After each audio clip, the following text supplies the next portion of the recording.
ইনকোনা টিভিতে আপনাদের সকলকে স্বাগত। হোলি আসে প্রত্যেক বছর আর রাঙিয়ে দিয়ে যায় আমাদের নানাভাবে। বলিউড মুভি ইন্ডাস্ট্রিও আমাদের রং উপহার দিয়েছে বারে বারে। 1959 সালে রিলিজ করে নবরং, সেলুলয়েড পায় প্রথম হোলির রং।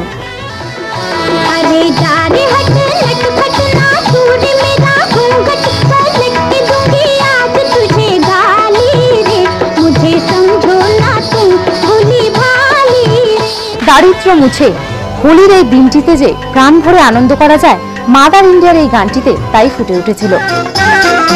হোলি আই রে কানাই, হোলি আই রে, হোলি আই রে কানাই, রঙ ছলকে শোনা দে জরা বাঁশরি।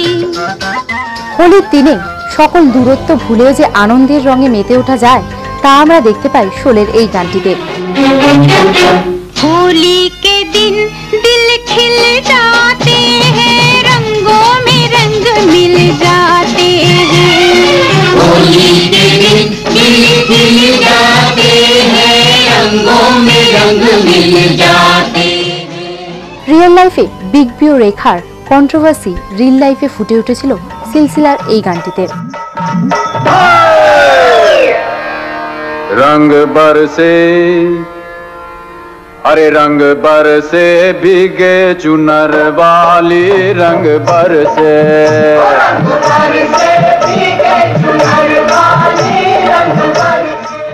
অনুশাসনকে পেরিয়ে হোলির এই দিনে রাঙিয়ে যায় বহু মন। सोनी सोनी अखियों वाली, दिल दे जा तू गाली। প্রেম যে কোনো বয়স মানে না, তা আমরা আবারও দেখতে পেলাম বাগবানের এই গানটিতে। तनिक शर्म नहीं आई, देखे नहीं अपनी उमरिया, तनिक शर्म नहीं आई, देखे नहीं अपनी उमरिया। 60 बरस में इश्क लड़ाए, 60 बरस में इश्क लड़ाए। আমাদের লাইফেও যেমন মডার্নিজম এসেছে, তেমনি বলিউড সিনেমাতেও এসেছে changes. Do me a favor, let's play Holi, रंगों में है प्यार की बोली। Do me a favor, let's play Holi. Holi special episode এখন এই পর্যন্ত। এই প্রোগ্রামগুলো আরও একবার দেখতে হলে চোখ রাখো ইনকোনা টিভির ফেসবুক পেজে। ইনকোনা টিভির পক্ষ থেকে সকলকে জানাই হ্যাপি অ্যান্ড সেফ হোলি।